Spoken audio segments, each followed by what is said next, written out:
Jou sielskoffie met 'n verskil.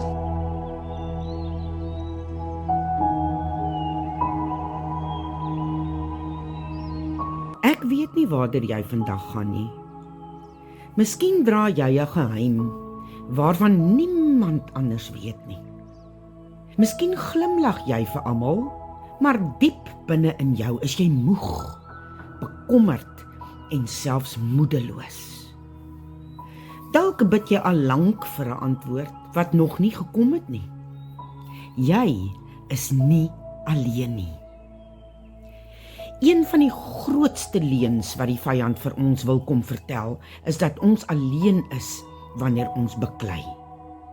Dat niemand verstaan hoe ons voel nie.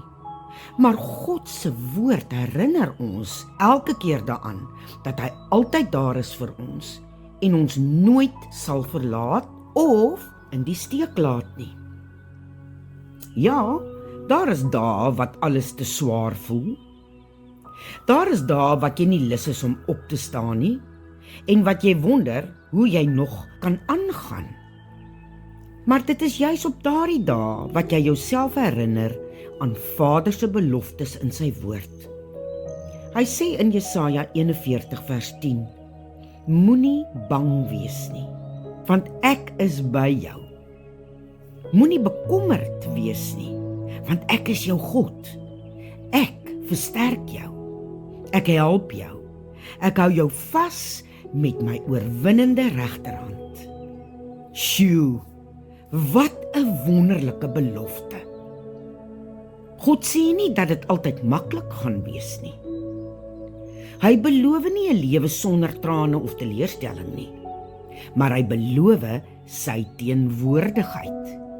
Hy beloof sy krag. Hy beloof dat hy jou sal vashou. Ek moes ook leer dat geloof nie beteken dat jy altyd voel asof jy sterk is nie. Geloof beteken jy kies om God te vertrou, selfs wanneer jou gevoelens iets anders sê.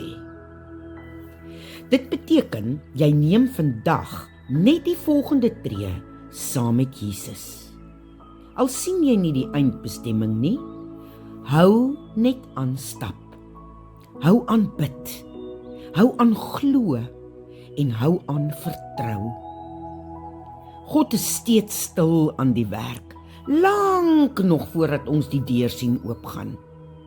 As jy vandag swaar kry, wil ek hê jy moet hierdie woorde saam met my glo.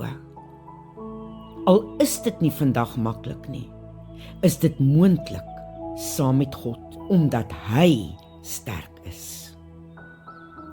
Mag jy vandag weer hoop vind. Mag jy weer vrede ervaar.